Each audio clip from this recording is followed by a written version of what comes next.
Look, he's in huge trouble now. Mark Meadows, listen, I did this for 7 years, as you guys know.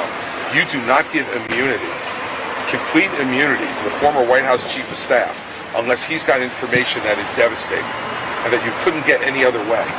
Donald Trump is in huge trouble, and our party needs to wake up to the fact that he will not be the next president of the United States. He is much more likely to be in different federal housing than the White House. The news that former Donald Trump Chief of Staff Mark Meadows cut an immunity deal with Special Counsel Jack Smith stunned the political world on Tuesday night. One day later, Republicans woke up to a new reality. Donald Trump's closest ally is now cooperating with the state in a case that could send Trump to federal prison for years. In a week of damaging political developments for Trump, it may be Mark Meadows' betrayal that caught him most off guard. In fact, Trump didn't even seem to believe it when an ABC News reporter told him that Meadows was now pals with Jack Smith. Giuliani was going to take a plea deal? Would you ever take a plea deal? Because I've spoken to Mark Meadows many times over the years, and he strongly believed the election was rigged. Now, of course, deranged Jack Smith and the prosecutors, they go after somebody for years, and they say, look, here's the story, we'll give you nothing, we'll erect a statue to you, or you're going to go to jail for 10 years for having done nothing wrong.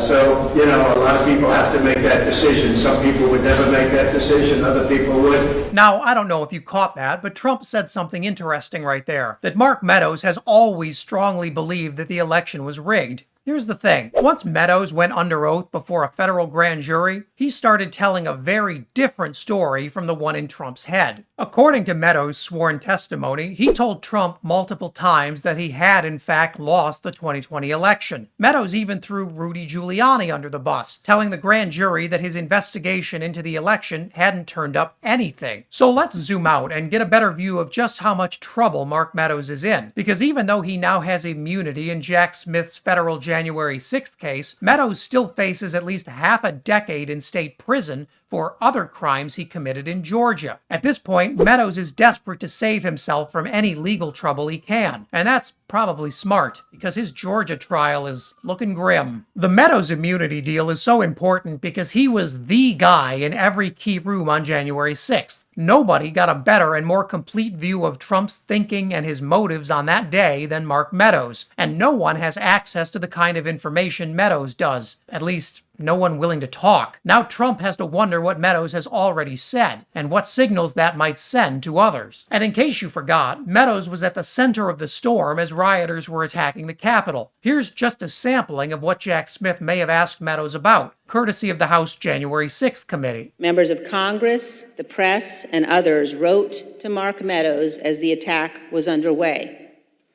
One text Mr. Meadows received said, quote, "We are under siege here at the Capitol." Another, quote, "They have breached the Capitol." In a third, Mark, "Protesters are literally storming the Capitol, breaking windows on doors, rushing in. Is Trump going to say something?" A fourth, "There's an armed standoff at the House chamber door."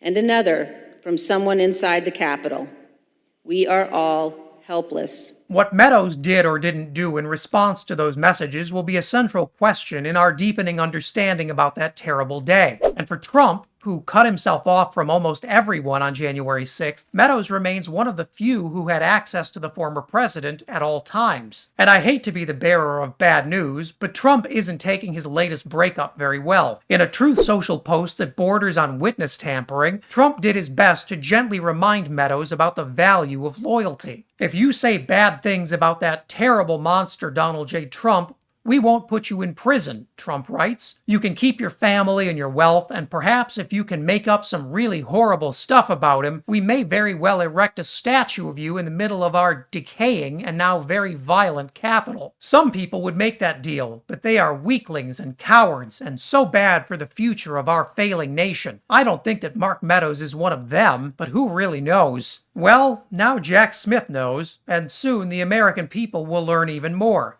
because Meadows will likely be available for additional testimony. Mark Meadows is ready to jump ship. more Trump loyalists should follow his lead. Thanks so much for watching, guys. If you liked that, check out this video. That's best president of the United States. All right, that's Donald Trump with his mugshot, right? It says never surrender. Never surrender. Okay, that is a picture of him surrendering to Georgia authorities, though, right? And as always, leave a comment below to let me know if you like the new longer format of these videos, and also to tell me what you think I should cover next.